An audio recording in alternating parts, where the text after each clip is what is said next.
నమస్కారం అమరావతి న్యూస్ కి స్వాగతం. ఈనాటి వార్తా విశేషాలు. భవిష్యత్తులో ఎవరైనా ఆడబిడ్డల జోలికి వస్తే ఏం చేయాలో చేసి చూపిస్తామని ముఖ్యమంత్రి చంద్రబాబు స్పష్టం చేశారు. దేశమంతా అధ్యయనం చేసి మహిళల భద్రతకి చట్టాలు చేశామని చెప్పారు. గురువారం శాసనసభలో సీఎం మాట్లాడుతూ నేరస్తుల గుండెల్లో రైలు పరిగెత్తేలా లా అండ్ ఆర్డర్ ఉంటుందని స్పష్టం చేశారు. షర్మిలపై వర్ర రవీందర్రెడ్డి చేసిన పోస్టులు నా నోటితో నేను చెప్పలేను అని అన్నారు. అసెంబ్లీలో ఉచ్చరించడానికి కూడా వీల్లేని విధంగా పోస్టులు పెట్టారు. వర్ర రవీందర్రెడ్డి పేరుతో వేరే వాళ్ళు పోస్టులు పెట్టారని జగన్ అంటున్నారు. జగన్ ఇంకా అతన్ని ఎందుకు వెనకేసుకొస్తున్నారు? అవినాష్ రెడ్డిపై కూడా కేసు పెట్టాలని షర్మిల చెబుతూ ఉన్నారు. డిప్యూటీ సీఎం హోంమంత్రిపై కూడా అసభ్య పోస్టులు పెట్టారు. ఆడబిడ్డలపై ఇష్టానుసారంగా పోస్టులు పెట్టిస్తున్నారని ఆరోపించారు. గత 5 ఏళ్లలో దేశంలో ఎక్కడా గంజాయి దొరికినా దాని మూలాలు ఏపీలోనే ఉన్నాయని చెప్పారు. గతంలో డ్రగ్స్ కి వ్యతిరేకంగా పోరాడితే టీడీపీ కార్యాలయంపై దాడి చేశారని చెప్పారు. గతంలో గంజాయిని నియంత్రణకి చర్యలు తీసుకోలేదని అన్నారు. రాష్ట్రంలో ఏ నేరం జరిగినా దాని వెనుక గంజాయి బ్యాచ్ ఉంటుందని చెప్పారు. ఇకపై భూ కబ్జాలకి పాల్పడితే జైలుకేనని అన్నారు. సోషల్ మీడియాలో చూస్తే వల్గారిటీ, అది చూస్తే బాధ. ఒకరిద్దరి పైన దిశ అందరిపైన ఇదే వార్తలు రాసే పరిస్థితికి వచ్చారు. అధ్యక్ష, ఈ రోజు మీరు చూసినప్పుడు ఓసారి ఎంత బాధ వేస్తుందంటే, ఒక బాధ్యత కలిగిన రాజకీయ నాయకుడు ఎవరైనా కావచ్చు, ఏదైనా ఒకప్పుడు నేను చూస్తే ఒక చిన్న విషయం విమర్శ వచ్చిందంటే చాలా కాన్షియస్ గా ఉండేవాడు. పేపర్లో ఒక చిన్న ఆర్టికల్ వస్తే ఆ ఆర్టికల్ పైన మదన పడి ఇమ్మీడియట్ గా కౌంటర్ చేసి మనం డిసాసోసియేట్ అయ్యేవాళ్ళం. ఒకప్పుడు దశ మీరు కూడా ఉన్నారు. నేను తెల్లవారితో నిద్ర లేస్తే రాష్ట్రంలో అన్ని న్యూస్ పేపర్లో వచ్చే ఆర్టికల్ చూసుకొని 6 గంటలకు సమీక్ష చేసి అక్కడి నుంచి అధికార యంత్రాంగాన్ని ఉరికి తెచ్చిన పరిస్థితి. దాంతో ఒక భయంగా ప్రతి ఒక్కరు పనిచేశారు. ఈ రోజు మనం చూస్తే సోషల్ మీడియా చూస్తే ఈ రోజు ఎవరిపైన ఏ ఆర్టికల్ వస్తుందో ఏ ఫోటో వస్తుందో చెప్పలేని పరిస్థితి. నిన్న కూడా చూస్తే ఒక మాజీ ముఖ్యమంత్రిగా పనిచేసిన వ్యక్తి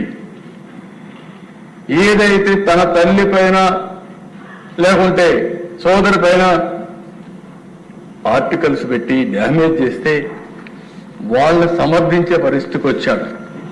అంటే ఆ దేశ ఎవరైనా సరే మనం ఒక విషయం గుర్తుపెట్టుకోవాలి. ఎందుకు ఇలాంటి కఠినమైన చట్టాలు కావాలి, పోలీసు వ్యవస్థ కూడా కఠినంగా ఎందుకు యాక్ట్ చేయాలంటే ఇవన్నీ చూసినప్పుడు మనం గుర్తుపెట్టుకోవాల్సిన అవసరం ఉంది. ఒక వర్ర రవీందర్ రెడ్డి, నేను ఆ పేరు ఇక్కడ చెప్పక్కర్లేదు, కానీ నేరస్తుల పేరు కూడా చెప్పి భయపెట్టకపోతే ఇష్టానుసారంగా తయారయ్యే పరిస్థితి వస్తారు.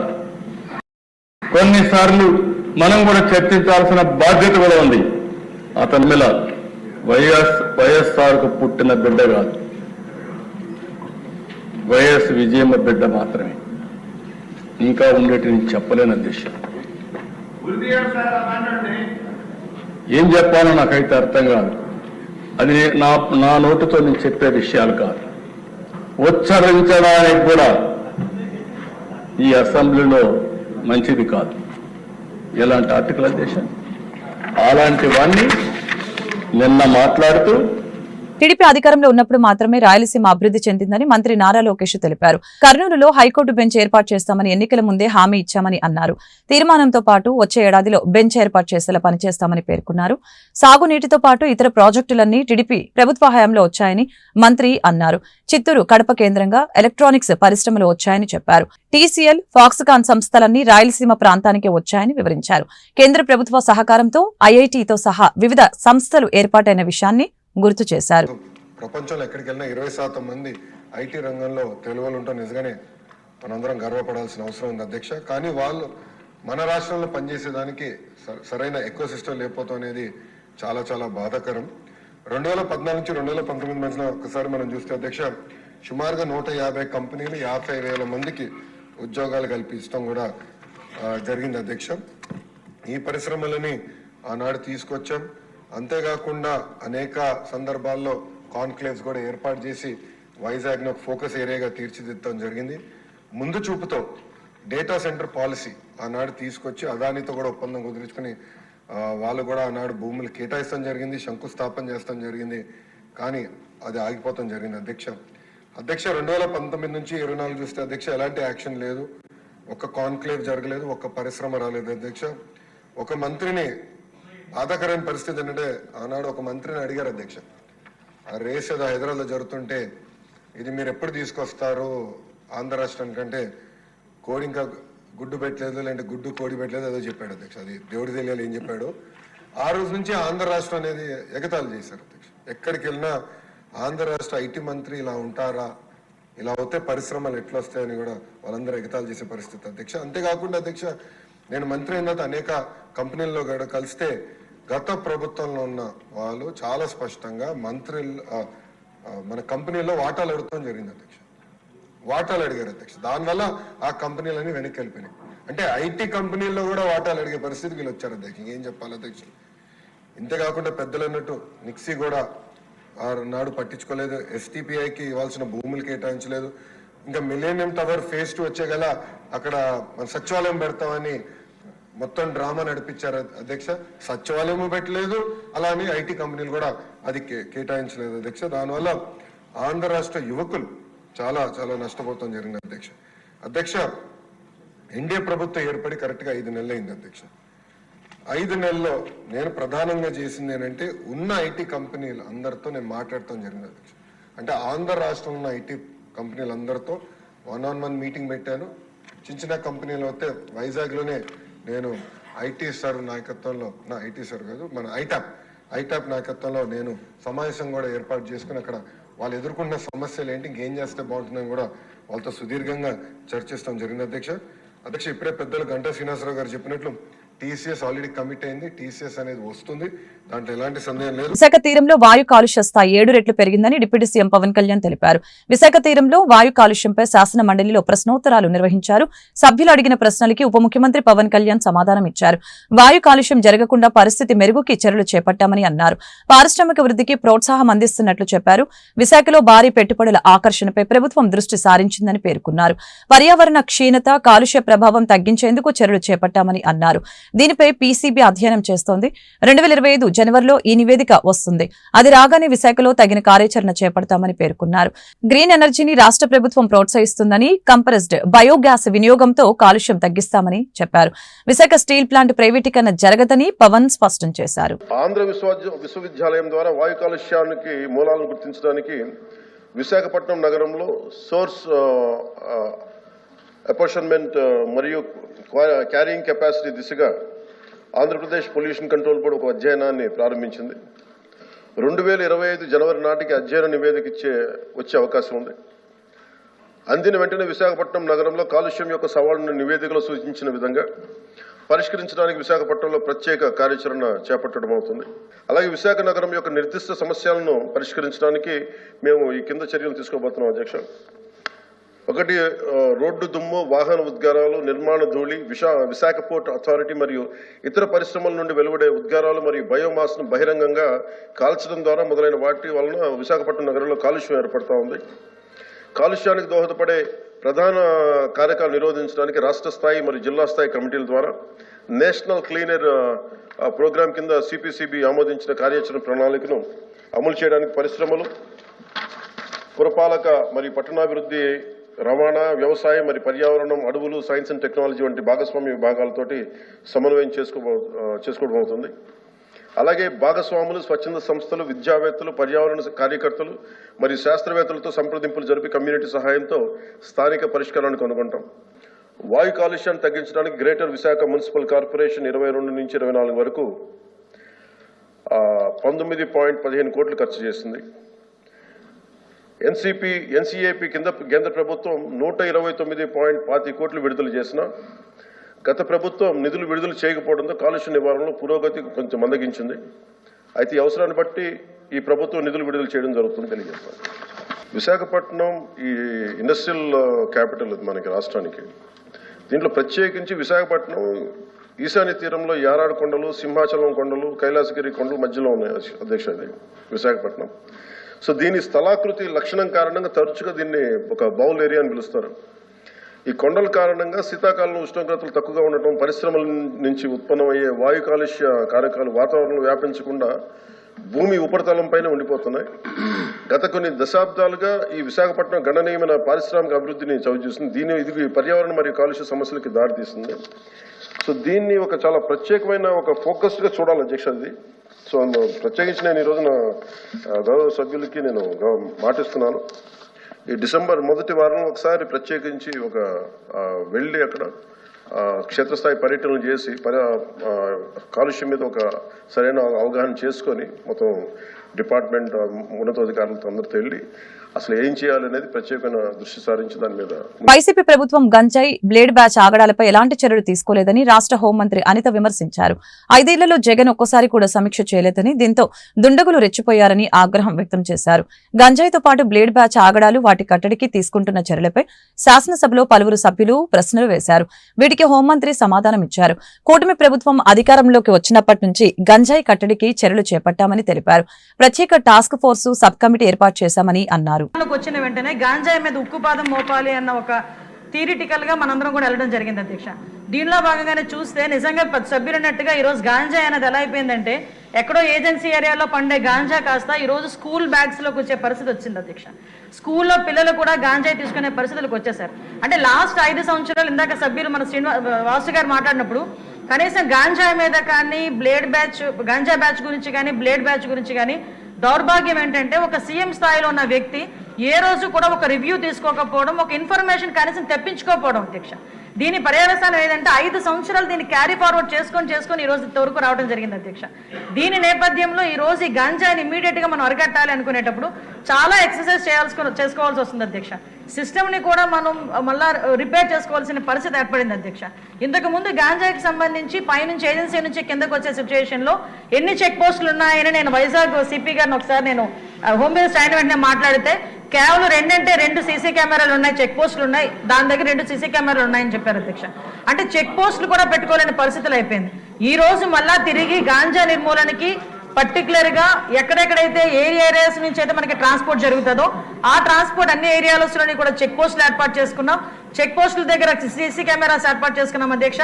ఏ గాంజా తీసుకునే వ్యక్తి కూడా ఎక్కడ కూడా తప్పించుకోకూడదనే ఉద్దేశంతోనే సర్వేలెన్స్ కింద సీసీ కెమెరాలు ఆల్రెడీ ఫిక్స్ చేస్తున్నాం అధ్యక్ష. దీని నేపథ్యంలోనే మనం అర్థం చేసుకుంటే అధ్యక్ష, ఈ 5 నెలల కాలంలో మనం వచ్చిన ఎన్డీఏ గవర్నమెంట్ వచ్చిన 5 నెలల కాలంలోనే సుమారుగా 25,000 కేజీల గాంజాని ఈరోజు పట్టుకొని గవర్నమెంట్ స్వాధీనం చేసుకునే పరిస్థితి, పోలీస్ డిపార్ట్మెంట్ వాళ్ళు పట్టుకొని స్వాధీనం చేసుకునే పరిస్థితి కనిపించింది అధ్యక్ష. దగ్గర 916 మందిని కూడా ఈ రోజు మనం జూన్ నుంచి అక్టోబర్ వరకు చూసుకుంటే 916 మంది మీద ఆల్రెడీ కేసులు నమోదైన వాళ్ళందరూ కూడా వెళ్ళారు అధ్యక్ష. ఇందాక గౌరవ సభ్యులు కూడా జైలుకి సంబంధించిన విషయం కూడా చెప్తున్నారు అధ్యక్ష. ఇంతకు ముందు ఏం జరిగిందన్న దాని గురించి ఈ రోజు నేను చెప్పక్కర్లేదు, మీరు చెప్పక్కర్లేదు, ప్రపంచం అంతా కూడా తెలుసు. కానీ ఈ రోజు మేము వచ్చిన తర్వాత మా నిఘా యంత్రాలు ఎంత క్లియర్ గా పనిచేస్తున్నాయంటే ఎప్పుడు నుంచి జరుగుతుందో అర్థం కాదు. రాజమండ్రిలోని ఒక ఫార్మసిస్ట్ ఒక జైల్లో ఉన్న వ్యక్తికి గాంజా తీసుకెళ్లే పరిస్థితి నిన్న మొన్న కనిపిస్తే ఇమీడియట్ గా దాన్ని మా నిఘా యంత్రాలన్నీ కూడా పట్టుకొని అతన్ని కూడా అరెస్ట్ చేసి జైలుకు పంపించిన పరిస్థితి. మీరు అన్నట్టుగానే ఎక్కువ ఏజెన్సీ ఏరియాలోని చిన్న పిల్లలు దీనికి ఎడిక్ట్ అయిపోయే పరిస్థితి కనిపిస్తుంది అధ్యక్ష. ఎడిక్ట్ అవ్వడమే కాదు అధ్యక్ష, వాళ్ళకున్న ఫైనాన్షియల్ ప్రాబ్లమ్స్ ని బేస్ చేసుకుని వాళ్ళని పావుల కింద వాడుకునే పరిస్థితి ఉంది.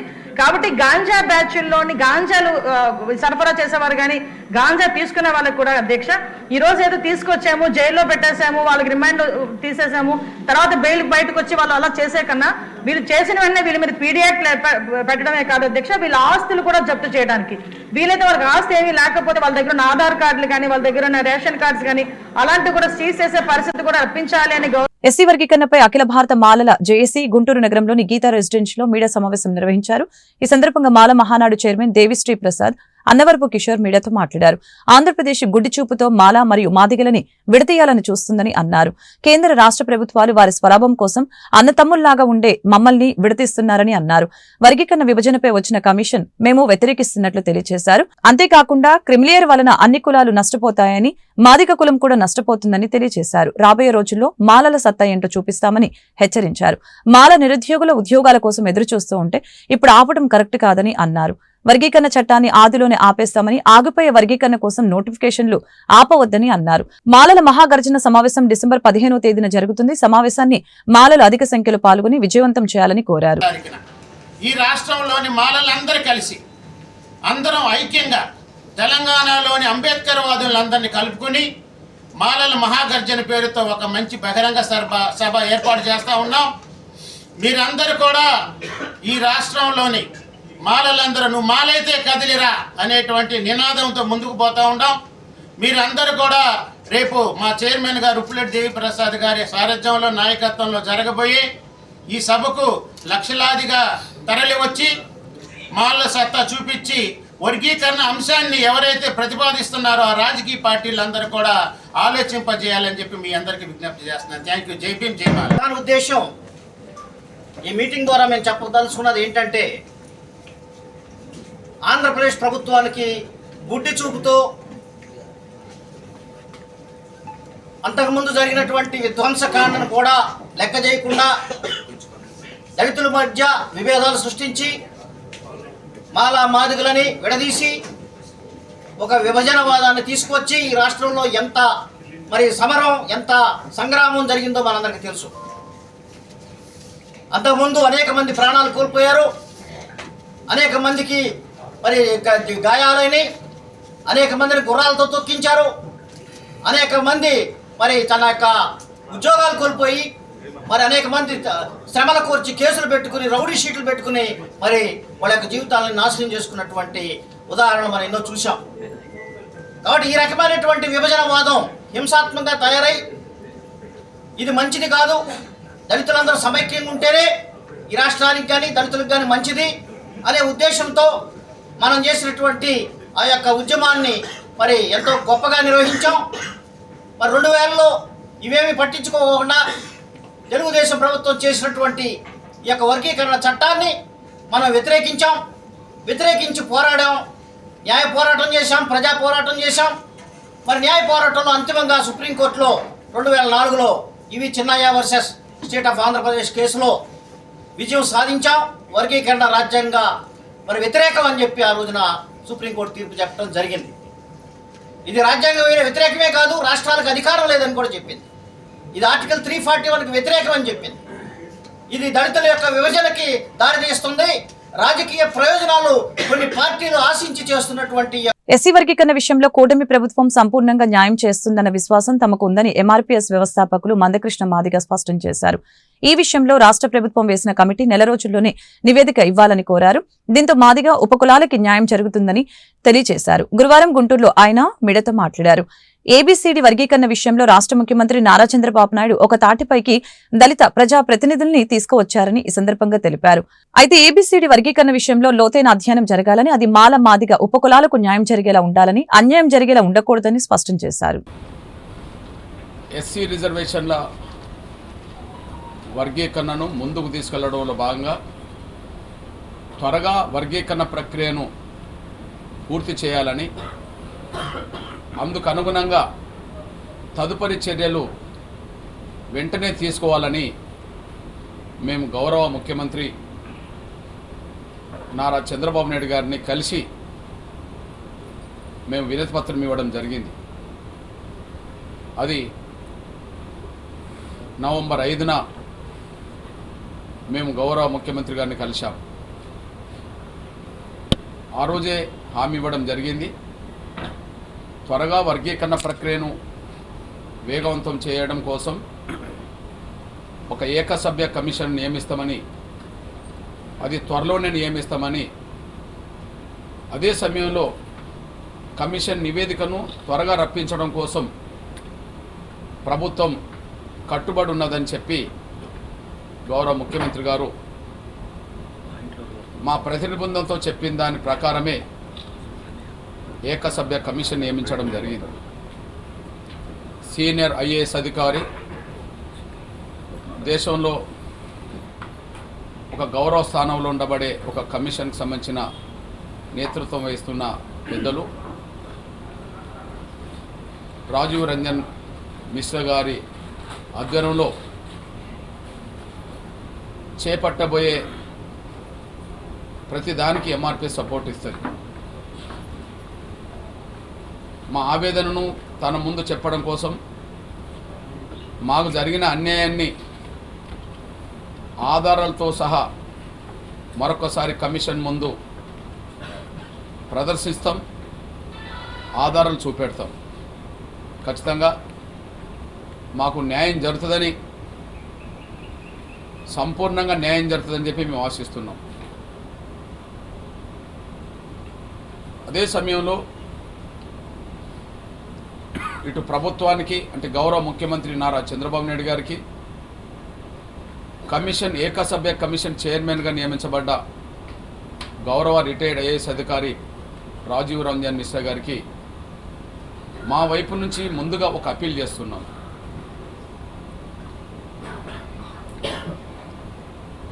కమిషన్ చైర్మన్గా బాధ్యతలు చేపట్టిన రోజు నుంచి 2 నెలల లోపు కమిషన్ నివేదిక ఇవ్వాలని చెప్పి ప్రభుత్వం కోరినట్టుగా మీడియా ద్వారా చూశాం. గుంటూరు నగర మేయర్ పదవికి కావటి శివనాగ మనోహర్ నాయుడు రాజీనామా చేయాలని 35వ division TDP corporator Eranti Varaprasad demand చేశారు. నారా చంద్రబాబు నాయుడు అరెస్టు సమయంలో గుంటూరు నగర మేయర్ మాట్లాడిన భాషపై హైకోర్టు ఆక్షేపించిన నేపథ్యంలో దానికి నైతిక బాధ్యత వహించి మనోహర్ నాయుడు మేయర్ పదవికి రాజీనామా చేయాలని చెప్పారు. అంతేకాకుండా పవన్ కళ్యాణ్ నారా లోకేష్ కి ఆయన బహిరంగంగా బేషరతుగా క్షమాపణ చెప్పాలని అన్నారు. గురువారం గుంటూరు పట్టాభిపురంలోని 35వ డివిజన్ టీడీపీ కార్యాలయంలో ఏర్పాటు చేసిన మీడియా సమావేశంలో ఈరంటి వరప్రసాద్ మాట్లాడారు. నగర ప్రథమ పౌరుడిగా మనోహర్ నాయుడు చేసిన అనుచిత వ్యాఖ్యలు నగరవాసుల్ని అవమానపరిచేలా ఉన్నాయని చెప్పారు. మనోహర్ నాయుడుపై హైకోర్టు ఆగ్రహం వ్యక్తం చేసిన నేపథ్యంలో మేయర్ పదవికి ఆయన అనర్హుడని నగరవాసులు భావిస్తున్నట్లు తెలియజేశారు. ఒక బాధ్యత కలిగిన పౌరుడిగా మేయర్ పదవికి ఆయన రాజీనామా చేసి హైకోర్టు చెప్పిన విధంగా తాను చేసిన వ్యాఖ్యలపై వివరణ ఇవ్వాలని అన్నారు. ఆయన మేయర్గా కొనసాగే అర్హత లేదని తెలియజేశారు. అందరికీ నమస్కారం. నా పేరు ఈరంటి వరప్రసాద్ అండి. అందరూ సిటీ బస్ బాబా అంటారు. నేను 35వ డివిజన్ కార్పొరేటర్ తెలుగుదేశం పార్టీ. నిన్నటి రోజున రాష్ట్ర హైకోర్టు గుంటూరు మేయర్ పైన తీవ్ర ఆగ్రహం వ్యక్తం చేసి వారికి నోటీస్ ఇచ్చి విచారణ చేయమని చెప్పి ఆదేశాలు ఇచ్చింది.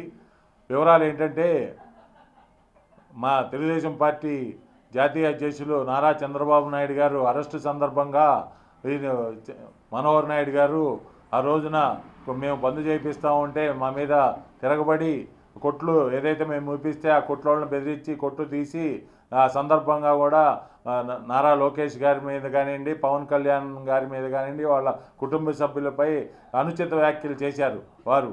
దాని మీద మా పార్టీ నాయకులు పోలీస్ కంప్లైంట్ ఇస్తే దాన్ని విచారణ తీసుకున్న హైకోర్టు ఒక నగర ప్రథమ పౌరుడిగా ఉండి నువ్వు ఇట్లాంటి బాధ్యతమైన పదవిలో ఉండి నువ్వు ఇట్లాంటి అనుచిత వ్యాఖ్యలు చేయటం నీకు సబబా?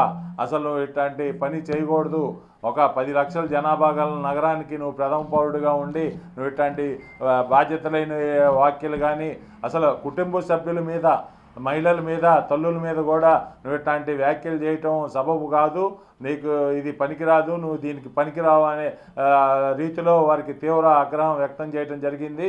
కాబట్టి వారి కూడా విచారణకు రమ్మని నోటీస్ ఇచ్చి విచారణకు పిలిపించి విచారణ చేయమని చెప్పి ఆదేశించడం కూడా జరిగింది. కాబట్టి మేము కాబట్టి మనోహర్ నాయుడు మీద డిమాండ్ చేస్తూ ఉన్నాం. హైకోర్టు ఇచ్చిన తీర్పు కానీ, లేకపోతే నువ్వు బాధ్యత గల ప్రథమ పౌరుడిగా ఉండి ఇట్లాంటి వ్యాఖ్యలు చేసినందుకు కానీ తక్షణం నువ్వు ముందు వారికి బేషరతుగా క్షమాపణ చెప్పాలి. అట్లాగే నువ్వు నగర పౌరుడిగా ఉండటానికి వీల్లేదని నగర ప్రజలందరూ కూడా అసహించుకుంటున్నారు. ఒక పౌరుడిగా ఉండి మన తరపున ప్రతినిధిగా ఉండి నువ్వు ఇట్లాంటి మహిళల్ని కించపరిచే విధంగా, అట్లాగే తల్లులు కానీ వాళ్ళు కించపరిచే విధంగా మాట్లాడటం ఇతనా మేయర్ అని చెప్పి అందరూ కూడా విచారిస్తున్నారు. కాబట్టి నువ్వు వెంటనే మేయర్ పదవికి రాజీనామా చేయాలి. ఎందుకంటే రేపు నువ్వు విచారణకు పిలిచి నీకు నోటీస్ ఇచ్చి తర్వాత అరెస్టు చేస్తే నగర ప్రజల పరువు అంతా కూడా పోతుందని చెప్పి వాళ్ళు ఆందోళన వ్యక్తం చేస్తున్నారు. కాబట్టి నువ్వు తక్షణమే నీ పదవికి రాజీనామా చేయాలని చెప్పి నేను డిమాండ్ చేస్తూ ఉన్నాను. అట్లాగే హైకోర్టు వారు కూడా వీరిని వెంటనే 6 వారాలు గడువు ఇచ్చారు కాబట్టి విచారణ కూడా వెంటనే చేసి వీరికి తగిన శిక్ష విధించాల్సిందిగా కోరుతున్నాను. రాష్ట్రానికి కేంద్రం ఇచ్చిన మెడికల్ కళాశాలల నిర్మాణంపై వైసీపీ ప్రభుత్వం తీవ్ర నిర్లక్ష్యంగా వ్యవహరించిందని మంత్రి సత్యకుమార్ యాదవ్ విమర్శించారు. శాసన మండలిలో వైసీపీ సభ్యుల ప్రశ్నలకి ఆయన ధీటుగా సమాధానం చెప్పారు. మౌలిక సదుపాయాలు లేకపోవడంతో షెడ్లు వేసి పాఠాలు చెప్పాల్సిన దుస్థితి ఏర్పడిందని అన్నారు. మెడికల్ కళాశాలలో బోధనా సిబ్బంది నియామకానికి గత ప్రభుత్వం చర్యలు తీసుకోలేదని పేర్కొన్నారు. కేంద్రం ఇచ్చిన 198 కోట్ల నిధుల్ని గత ప్రభుత్వం దారి మళ్లించిందని చెప్పారు. వైద్య కళాశాలల నిర్మాణానికి 8,400 కోట్లు ఖర్చు పెట్టాల్సి ఉండగా 1,400 కోట్లు ఖర్చు పెట్టారని చెప్పారు. మెడికల్ కళాశాలలో సెల్ఫ్ ఫైనాన్స్ స్కీమ్ తెచ్చిందే వైసీపీ ప్రభుత్వం అని విమర్శించారు. వైద్య విద్య చదవాలనుకునే పేద పిల్లల కలని వైసీపీ ప్రభుత్వం ఛిద్రం చేసిందని అన్నారు. చౌచూహా కాకే బిల్లి హజ్ నికలా అని 100 ఎలకలు తిన్న బిల్లి ప్రాయచిత్తం కోసం హజ్జుకు పోయినాడు అధ్యక్ష. విధ్వంసం సృష్టించి 8,540 కోట్లు ఖర్చు పెట్టాల్సి ఉంటే కేవలం 1,400 కోట్లు మాత్రమే ఖర్చు పెట్టి ఈ రాష్ట్రంలో వైద్య విద్య చదవాలనుకున్న పేద కళలు ఛిద్రం చేసిన వాళ్ళు ఇవాళ మళ్ళీ అడుగుతున్నారు అధ్యక్ష. అధ్యక్ష సామెత అంటే కూడా అర్థం కాని మహామేధావులు అధ్యక్ష ఇప్పుడు వాకౌట్ చేయడానికి సాకు చూస్తున్నారు అధ్యక్ష వినాలి అధ్యక్ష, అన్నిటికీ సమాధానం చెప్తా వినమని అధ్యక్ష నా విన్నపం అధ్యక్ష, అన్నిటికీ సమాధానం చెప్తా. సెల్ఫ్ ఫైనాన్స్ స్కీము అధ్యక్ష ఫస్ట్ ఫేజ్ కాలేజీల్లో సెకండ్ ఫేజ్ కాలేజీలో వచ్చిన పాడేరులో సెల్ఫ్ ఫైనాన్స్ తెచ్చిందే వాళ్ళ అధ్యక్ష. నేను అది చెప్పే ప్రయత్నం చేస్తున్నాను. సెల్ఫ్ ఫైనాన్స్ తెచ్చింది మీరు కాదా, జగన్మోహన్ రెడ్డి గారి ప్రభుత్వం కాదా? సమాధానం చెప్పమనండి అధ్యక్ష. కాదంటే చెప్పండి అధ్యక్ష. తెచ్చింది ఎవరు? సెల్ఫ్ ఫైనాన్స్ స్కీమ్ మెడికల్ కళాశాలల్లో తెచ్చింది ఎవరు? తెచ్చిన వాళ్ళు ఇవాళ బురద చల్లే ప్రయత్నం చేస్తున్నారు. ప్రాయశ్చిత్తం ఇవ్వమని మాకు కోరుతున్నారు అధ్యక్ష. ఇది సమాధానం చెప్పాలి అధ్యక్ష మొదటిసారి. సరే, రెండో ప్రశ్న అధ్యక్ష. వాళ్ళు అధ్యక్ష సాకు వెతుకుతున్నారు అధ్యక్ష. వాకౌట్కి నేను ముందే విన్నవించాను అధ్యక్ష. వాకౌట్ కోసం అధ్యక్ష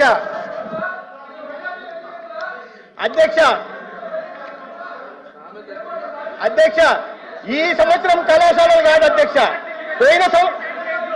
పోయిన విద్యా సంవత్సరానికి వచ్చిన కళాశాలల గురించి కూడా చెప్తాను అధ్యక్ష. గౌరవ ప్రతిపక్ష నాయకులు ఇక్కడ ఉన్నారు అధ్యక్ష.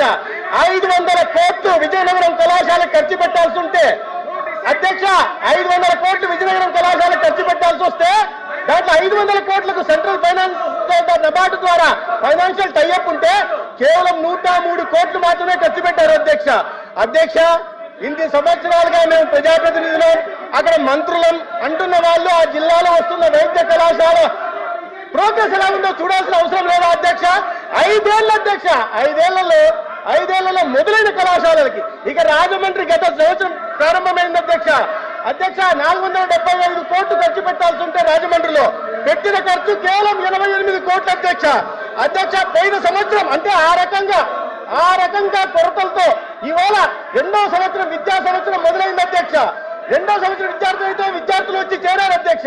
విద్యార్థులు వచ్చి చేరితే రెండో సంవత్సరం విద్యార్థులకు ఇవాళ పాఠాలు చెప్పడానికి మహిళలు పిల్లలకి సేవ చేసేందుకు రాజకీయాలకు వచ్చానని ఆంధ్రప్రదేశ్ మహిళా సాధికార ఆర్థిక సంస్థ చైర్పర్సన్ కావలి గ్రీష్మ పేర్కొన్నారు. గురువారం జిల్లా ప్రజా పరిషత్ కార్యాలయం సమీపంలోని మహిళా ప్రాంగణంలో ఆంధ్రప్రదేశ్ మహిళా సహకార ఆర్థిక సంస్థ చైర్పర్సన్ గా కావలి గ్రీష్మ పదవి బాధ్యతలు స్వీకరించారు. అనంతరం చైర్పర్సన్ గా కావలి గ్రీష్మ మీడియాతో మాట్లాడారు. నాకు ఈ పదవిని ఇచ్చినందుకు రాష్ట్ర ముఖ్యమంత్రి నారా చంద్రబాబు నాయుడు, డిప్యూటీ సీఎం పవన్ కళ్యాణ్, రాష్ట్ర విద్యాశాఖ మంత్రి నారా లోకేష్ కి కృతజ్ఞతలు తెలియజేస్తున్నానని అన్నారు. ఈ పదవిలో ఉన్నంతకాలం ఎటువంటి స్వార్థం లేకుండా మహిళల అభ్యున్నతి కోసం పనిచేస్తానని తెలిపారు. మహిళలపై దాడులు జరగకుండా ఉండేందుకు ముఖ్యమంత్రి ఒక మహిళను హోంమంత్రిగా చేశారని చెప్పారు. సోషల్ మీడియాను దుర్వినియోగం చేస్తే ఈ కూటమి ప్రభుత్వం చూస్తూ ఊరుకోదని చెప్పారు. సోషల్ మీడియా అంటేనే సోషల్ జస్టిస్ అని, అలాంటి సోషల్ మీడియాలో అసభ్యకరమైన పోస్టులు పెడితే కూటమి ప్రభుత్వం చూస్తూ ఊరుకోదని ఆంధ్రప్రదేశ్ మహిళా సహకార ఆర్థిక సంస్థ చైర్పర్సన్ కావలి గ్రీష్మ హెచ్చరించారు. ఫైనాన్స్ కార్పొరేషన్ కి చైర్మన్ గా నేను బాధ్యతలు తీసుకోవడం జరిగింది. నిజంగా ఈరోజు నా అదృష్టంగా భావిస్తున్నాను. ఎందుకంటే నేను రాజకీయాల్లోకి మెయిన్ ఇంట్రెస్ట్ చూపించిందే మహిళల కోసం, వృద్ధుల కోసం, పిల్లల కోసం ఏదో చెయ్యాలన్న తపనతోటి నేను రాజకీయాల్లోకి వచ్చాను. నాలో ఉన్న తపనని, నాలో ఉన్న ఆసక్తికరమైన ఈ సబ్జెక్ట్ని హైలైట్ చేయడానికి, అలాగే నా వంతు నేను ఎలా చేస్తానో చూడటానికి కూడా ఈరోజు సీఎం గారు నాకు ఈ పదవి ఇచ్చారని నేను భావిస్తున్నాను. నా నిజంగా నేను 4వ తరం రాజకీయ నాయకురాలిని మా ఇంట్లోని. అలాంటిది ఫస్ట్ మెరిట్ చూసి తర్వాతే పొలిటికల్గా షైన్ అవ్వాలి అన్న దృష్టితోటి మా అమ్మగారు నన్ను చిన్నప్పటి నుంచి పెంచడం జరిగింది. నాకు ఈరోజు చాలా సంతోషంగా ఉంది. ఈరోజు నన్ను బ్లెస్ చేయడానికి మా అమ్మగారు వచ్చారు, మా అత్తగారు వచ్చారు. ఇది నాకు చాలా ఆనందకరంగా ఉంది. నేను ఫస్ట్ ఆఫ్ ఆల్ ముఖ్యమంత్రి గారికి, నారా చంద్రబాబు నాయుడు గారికి ఈ అవకాశం ఇచ్చినందుకు నేను కృతజ్ఞతలు తెలుపుకుంటున్నాను. అలాగే లోకేష్ అన్నకి చాలా చాలా థ్యాంక్స్ చెప్తున్నాను. ఎందుకంటే లాస్ట్ 5 years నుంచి నేను చాలా సబ్జెక్ట్స్ మీద పోరాడాను, చాలా సబ్జెక్ట్స్ గురించి మాట్లాడాను. అంటే పార్టీలో జరుగుతున్న ఏదైతే లాస్ట్ ప్రభుత్వం ఏదైతే మమ్మల్ని పార్టీగా తొక్కేద్దాం అన్న వాటి సబ్జెక్ట్ గురించి నేను చాలా మాట్లాడాను. బట్ యాజ్ ఎ ఉమెన్ నేను చాలా సఫర్ అయ్యాను. మీకు తెలుసు, సోషల్ మీడియాలోని వాటిలోని గురించి చాలా ఇబ్బందికరంగా చాలామంది పొలిటీషియన్స్ని ఇబ్బంది పెట్టినట్టే నన్ను కూడా చాలా ఇబ్బంది పెట్టారు. అయితే లోకేష్ అన్న అన్నారు లాస్ట్ టైం కూడా, నువ్వు ప్రూవ్ చేసుకో అమ్మా, మన గవర్నమెంట్ వచ్చినప్పుడు నువ్వు ప్రూవ్ చేసుకో అని అన్నారు. అలాగే ఈసారి మహిళలకి నేను చేసే సహాయంగా మహిళా అభ్యున్నతి కోసం ముందుకు వచ్చే ఈ కార్పొరేషన్కి చైర్మన్గా నన్ను నియమించడం అనేది నేను అదృష్టంగా భావిస్తున్నాను. అలాగే పవన్ కళ్యాణ్ అన్న గారికి, అలాగే పురంధరేశ్వరి గారికి, అందరికీ నాకు పేరున ప్రతి ఒక్కరికి, ఈ కూటమి నాయకులందరికీ నా పేరున నా ధన్యవాదాలు తెలియజేసుకుంటున్నాను. ఈ పదవిలోని నేను ఎన్ని రోజులు ఉంటానో, ఈ పదవికి, ఈ సీట్కి నేను చెడ్డ పేరు తేను. ఈ కార్పొరేషన్ ద్వారా మహిళలకి నా శాయశక్తుల మించి మరి నేను వాళ్ళ కోసం పనిచేస్తాను తప్పితే నా స్వలాభం కోసం ఎప్పుడు నేను ఈ కుర్చీని ఉపయోగించుకోనని నేను దైవ సాక్షిగా ప్రమాణం చేస్తూ, మీ అందరూ నా కోసం ఇంత మంచి ఆశీర్వచనం ఇవ్వడానికి వచ్చినందుకు, నన్ను దీవించడానికి వచ్చినందుకు చాలా కృతజ్ఞతలు తెలుపుకుంటూ, ఒక కుటుంబంలో మనం అందరం పనిచేద్దాం కార్పొరేషన్ వాళ్ళకు కూడా చెప్తూ. సలాం నమస్తే గుంటూరు సొసైటీ నగరవాసులకి సరికొత్తగా గుడ్ న్యూస్ చెప్పింది. Guntur got talent show competitions కి శ్రీకారం చుట్టింది. వయసుతో సంబంధం లేకుండా ఎంపిక చేసిన 10 పోటీ అంశాల్లో అత్యంత ప్రతిభ చూపిన వారికి క్యాష్ ప్రైజ్ మనీ ఇచ్చేందుకు ముందుకు వచ్చింది. డిసెంబర్ మాసంలో 4 ఆదివారాల్లో ఈ కాంపిటీషన్స్ పోటీలు నిర్వహిస్తామని సలాం నమస్తే గుంటూరు సొసైటీ వ్యవస్థాపకులు డాక్టర్ షమా సుల్తానా తెలియజేశారు. గుంటూరు పొన్నూరు రోడ్లోని ఎం కన్వెన్షన్ హాల్లో ఏర్పాటు చేసిన మీడియా సమావేశంలో Guntur got talent show brochure ఆవిష్కరణ కార్యక్రమం గురువారం ఆడంబరంగా జరిగింది. ఈ సందర్భంగా డాక్టర్ షమా సుల్తానా మాట్లాడారు. గుంటూరు నగరంలో ఆహ్లాదకరమైన వాతావరణంలో ఉత్సాహభరితంగా సాగేలా వైవిధ్యంతో కూడిన వినూత్న కార్యక్రమాన్ని రూపొందించామని చెప్పారు. Guntur got talent show competitions ద్వారా ప్రతి ఒక్కరిలో దాగి ఉన్న ప్రతిభ వెలుగులోకి వస్తుందని చెప్పారు. ఈ కాంపిటీషన్ రిజిస్ట్రేషన్ ఫీజు 500 రూపాయలుగా నిర్ధారించామని అన్నారు. ఆన్లైన్ ద్వారా దరఖాస్తులు స్వీకరిస్తామని చెప్పారు. ప్రతి కేటగిరీలో 5 విభాగాలు ఉంటాయని, జడ్జిలు విన్నర్స్ ని సెలెక్ట్ చేస్తారని వెల్లడించారు. విజేతలకు అందించే బహుమతుల వివరాలు, పోటీ విభాగ అంశాలని, పోటీ నిర్వహణ గురించి డాక్టర్ షమా సుల్తానా వివరించారు. కార్యక్రమంలో NSUI జిల్లా అధ్యక్షులు Sheikh Karim, Guntur got talent show నిర్వహణ సభ్యులు పాల్గొన్నారు. Shama Sultana, hopeful hospital chairwoman ని మీ ముందుకు సరికొత్తగా ఒక మంచి గుడ్ న్యూస్ని గుంటూరు ప్రజలందరికీ తీసుకొచ్చాను. ఫస్ట్ ఆఫ్ ఆల్ మీడియా మిత్రులకి అందరికీ చాలా చాలా స్వాగతం. అండ్ ఈరోజు సరికొత్తగా ఒక శుభవార్త మీ అందరి ముందు తేవాలని ఇక్కడికి వచ్చామండి. సలాం నమస్తే గుంటూరు సొసైటీ, ఇది ఒక కొత్త ఆర్గనైజేషన్ మేము గుంటూరులో పెట్టబోతున్నాము. ఈ ఆర్గనైజేషన్ సోషల్ వెల్బీయింగ్ గురించి ఉంటుంది. ప్రజలు ఏదైతే డ్రగ్ అడిక్షన్ ద్వారా అండ్ వాళ్ళ భార్యలు ఏవైతే పరిస్థితుల్లో ఉన్నారో వాళ్ళకి ఒక సరికొత్త జీవితానికి పునాదిలా వ్యాపారాల గురించి, MSMEల గురించి అవేర్నెస్ కానీ, శానిటరీ హైజీన్ గురించి ప్రజలకు అవేర్నెస్ కానీ, మోరల్ సైన్స్ అనేసి సబ్జెక్ట్ని ఇంకా మెరుగుపరచడానికి సొసైటీలో ఈ సొసైటీ చాలా చాలా కృషి చేయబోతుంది. ఇంకా స్కూల్ చిల్డ్రన్కైనా, కాలేజ్ చిల్డ్రన్కైనా, ప్రతి ప్రజలకైనా తమ తమ టాలెంట్స్ని, తమ తమ హాబీస్ని ఒక సరికొత్తగా ఈ ప్లాట్ఫామ్ మీద చూపించడానికి ఒక టాలెంట్ షో మీ ముందుకు తేబోతున్నాం. అది గుంటూరు గాట్ టాలెంట్. ఈ టాలెంట్ షో గురించి చాలా విషయాలు మీకు చెప్పాలని ఉంది. ఒక్క విషయం ఏంటంటే, ఇప్పుడు చాలామందిలో ఏంటంటే తమ టాలెంట్స్ని, హాబీస్ని చిన్నప్పుడే మర్చిపోతున్నారు. పెద్ద అయినప్పుడు తమకి ఒక ఆధారంగా ఏమీ ఉండట్లేదు వాళ్ళ దగ్గర. అదే దారిలో వెళ్తున్నారు అండ్ చెడు వ్యసనాలకి, చెడు అలవాట్లకి చాలా తొందరగా అలవాటు పడుతున్నారు.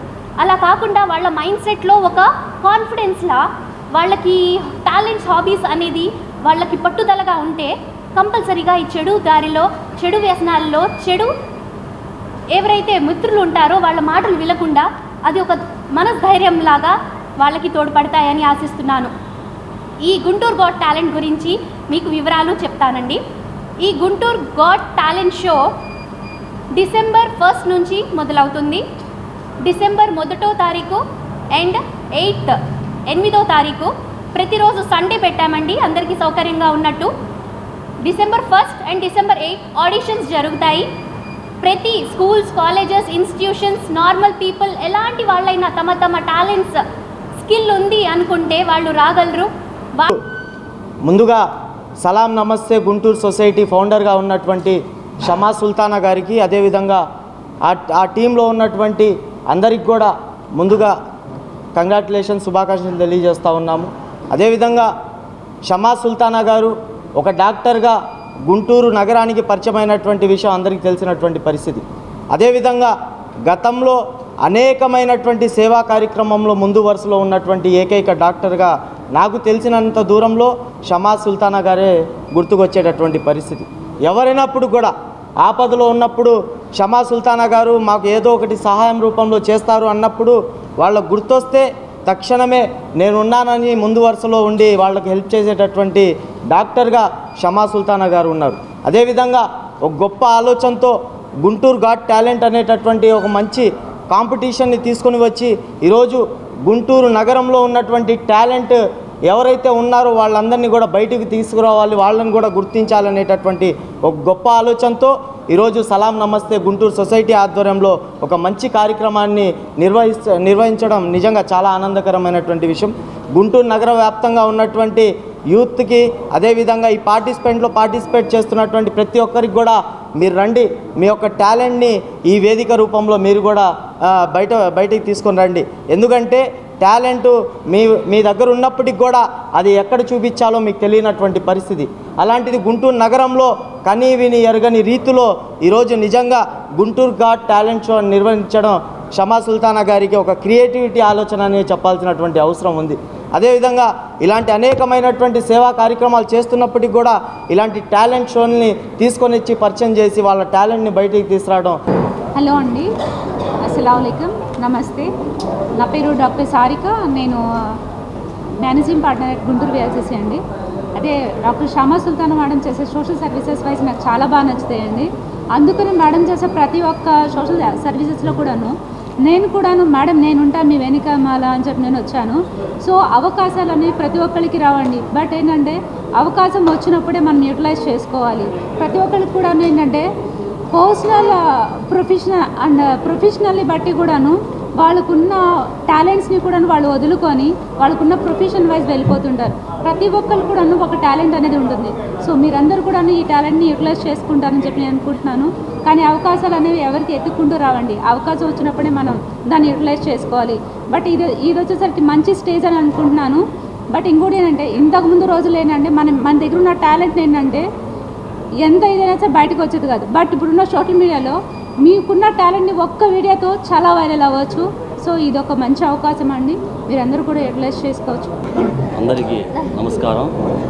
ఈరోజు గుంటూరు నగరంలో డాక్టర్ షమా మేడం గారు అంటేనే ఈరోజు గుంటూరు నగరంలో కాదు జిల్లాలోనే తెలియని వారు ఎవరుండరు.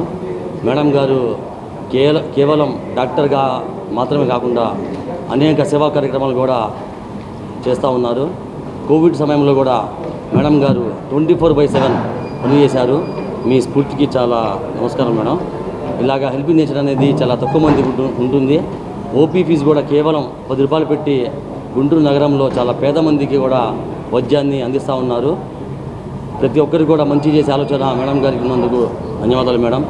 గుంటూరు నగరంలో సలాం నమస్తే ఒక డ్యాన్స్ ప్రోగ్రాం పరిచయం చేయడం చాలామందికి యూత్కి కానీ అలాగే 30+ ప్రతి ఒక్క ఏజ్ కూడా అనేక కార్పొరేట్ హాస్పిటల్స్ కి ధీటుగా గుంటూరు ప్రభుత్వ ఆసుపత్రి గుండె ఆపరేషన్లను నిర్వహిస్తుందని superintendent Ramana SSP cardiology HOD Penugonda Harikrishnamurthy తెలిపారు.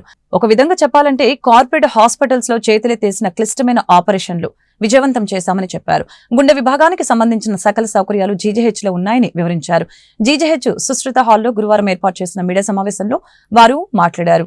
వైద్య సేవ ద్వారా ₹1 ఖర్చు లేకుండా ఉచితంగానే బైపాస్ సర్జరీలు నిర్వహిస్తున్నట్లు తెలియజేశారు. త్వరలోనే కీహోల్ సర్జరీలు కూడా అందుబాటులోకి వస్తాయని అన్నారు.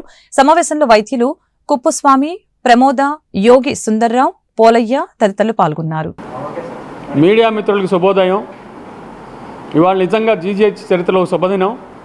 నేను సూపరింటెండెంట్గా ఈ జీజీహెచ్లో 21 రోజులైంది. వాటికి ఈ 21 రోజులో మా కార్డియోథొరాసిక్ అండ్ వాస్కులర్ సర్జన్స్ 7 కేసులు బైపాస్ సర్జరీలు చేశారు.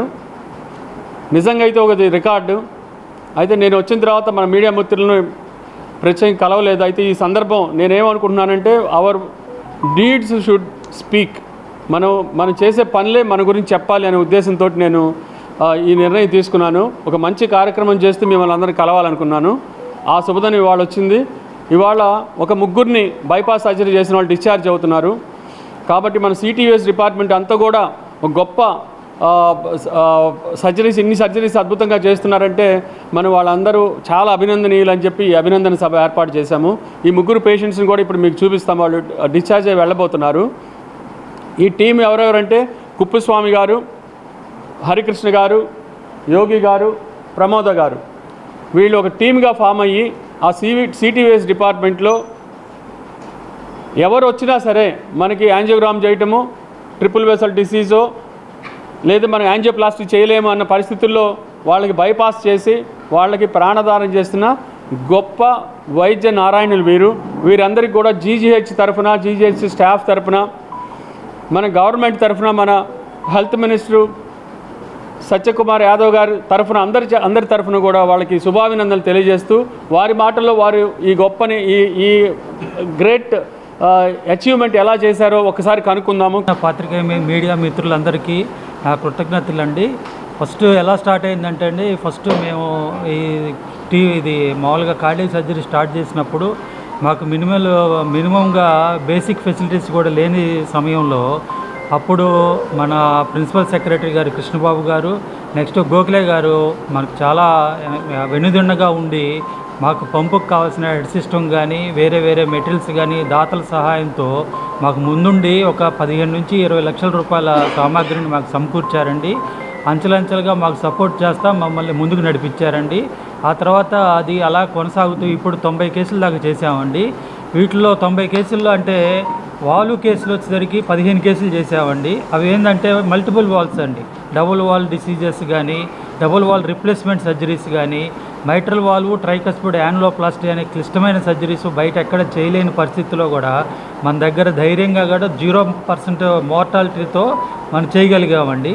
ఆ తర్వాత మిగతా 65 నుంచి 70 కేసులు కూడా బైపాస్ సర్జరీస్, అన్నీ క్లిష్టమైన ఆపరేషన్స్ అండి.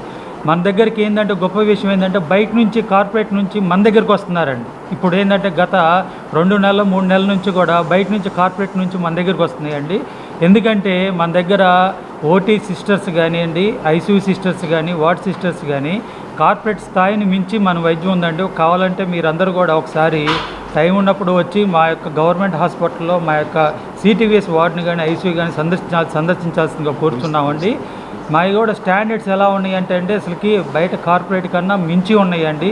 మందుల విషయంలో కానీ ఏ విషయంలో కానీ. మళ్ళీ సార్ వచ్చిన తర్వాత 21 రోజుల్లో మాకు కావాల్సిన ఎనస్థీషియా డ్రగ్స్ కొన్ని ప్రాబ్లమ్స్ వల్ల ఆగిపోతే సారు ముందుండండి 2 గంటలు శ్రమించి కావాల్సిన డ్రగ్స్ అన్నీ కూడా ఒక 2-3 గంటల్లోనే తెప్పించారండి. మీకేం కావాలంటే అదని చెప్పి మాకు వెన్నుదండగా ఉండి మా అందరికీ బాగా హెల్ప్ఫుల్గా ఉండి మమ్మల్ని ఇంకా ముందుకు నడిపిస్తున్నారండి.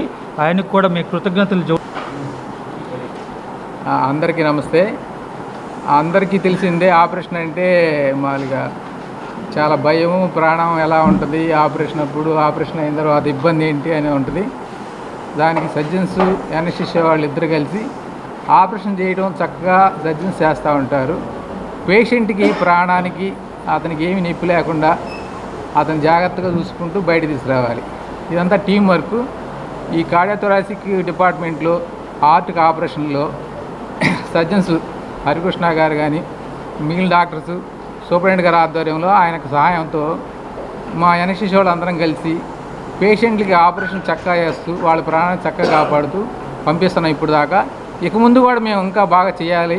చేసిన పాత్రికేయులు మరియు మా తోటి సహచర డాక్టర్లు మరియు పేషెంట్లకి హృదయపూర్వక నమస్కారాలు. నేను ఇక్కడ హెచ్ఓడిగా పదవి బాధ్యత ఐదు నెలలైంది ఇక్కడికి రావడము.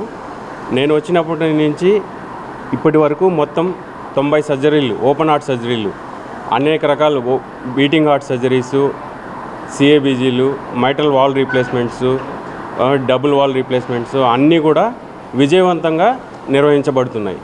ఈ విజయానికి ముఖ్య కారణము మెయిన్గా మా టీంలో నేను మరియు నా తోటి సహచర డాక్టర్లు కుప్పస్వామి గారు, యోగి, ప్రమోద మరియు మాకు సహకరిస్తున్న మత్తు డాక్టర్ పోలయ్య సారు మరియు రామరాజ్ సారు, స్వర్ణలత గారు, ఎమీమా మేడము, ప్రవీణ్ గారు, వీరందరి సహకారంతో మేము ఈ ఆపరేషన్లు అన్నీ కూడా కార్పొరేట్ హాస్పిటల్కి ధీటుగా విజయవంతంగా చేసి అందరినీ డిశ్చార్జ్ చేస్తున్నాం. ఇప్పటి వరకు 90 సర్జరీలు చేస్తే ఇంతవరకు ఒక్క ఆపరేషన్ మాత్రమే ఫెయిల్ అయింది, మిగతా అన్నీ కూడా సక్సెస్ అయింది. కాబట్టి దీనికి ఈ విజయానికి కారణం మా డాక్టర్లతో పాటు ఐసీయూలో వెల్ ట్రైన్డ్ నర్సింగ్ సిబ్బంది ఉన్నారు. ఐసీయూ వాళ్ళు కానీ ఓటీ వాళ్ళు కూడా వెల్ ట్రైన్డ్ ఓటీ నర్సులు ఉన్నారు. తర్వాత వార్డ్ బాయ్లు, తర్వాత పర్ఫ్యూషనిస్ట్ టీము ఇంతకుముందు మేము మా పర్ఫ్యూషనిస్ట్ టీం లేనప్పుడు బయట వాళ్ళని, కార్పొరేట్ వాళ్ళని వాళ్ళ సహాయంతో చేసేవాళ్ళం. ఇప్పుడు మా హాస్పిటల్లోనే మా పర్ఫ్యూషనిస్ట్ టీమే ట్రైన్ అయిపోయి వాళ్ళ సహకారంతో కూడా ఈ ఆపరేషన్లు అన్నీ కూడా విజయవంతంగా నిర్వహిస్తున్నాం. తర్వాత మా ఓపీ సేవలు 20 నంబర్లో ప్రతి సోమవారము, శుక్రవారము అందుబాటులో ఉంటుంది. తర్వాత మరి వార్డు వచ్చి ఐపీ నంబర్ వచ్చి 257 నంబరు.